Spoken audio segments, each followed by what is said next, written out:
implicating you on 11 million. Why should you change your committee? You need to respect. I have no time for that. I have no time to respect you. Why should I? Don't call me a thief. You are a thief.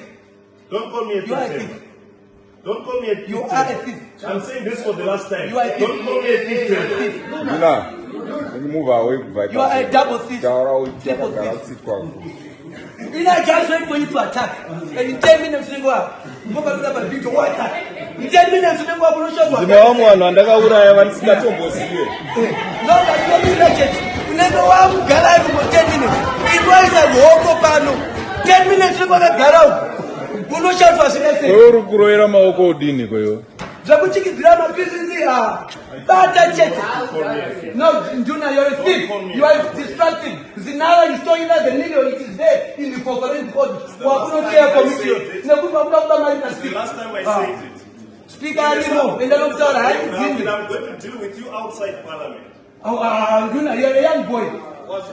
If government does not Zinara, the people is transport. You come to Bisana, but my committee, 11 million naira kunuchia committee. To deal with you outside Parliament. Anyone that disputes it does not know me. You're armed. Change it up. Change it up. I will castrate you. Even I will castrate you.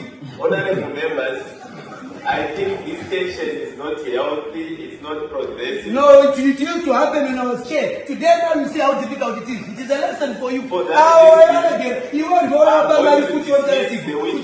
You are captured in the big committee you were put. You go and pay for members of parliament to go to Cape Town. Don't talk about stuff with the power of Bajan. In the new committee. Don't talk about you have captured the committee by the committee of South Africa. Wakam parliament muno. Chaora chimichi. Mugabe la gamu gapandeka zimba ndiwo wakuzimba next. Akazotaona akazotemba akaile. Muda.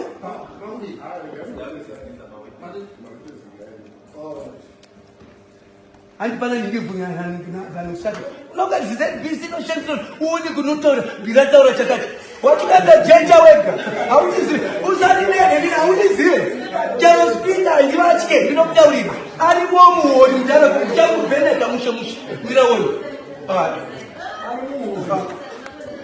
Unabuda kilizwa ndiri ningiri kuna kirwa. Ndikuti wabuda mutiri naipa. Gono atilo bera no mutichitara nyadzi. Kasi munhu auda kudisa nyapa mberi pevanhu.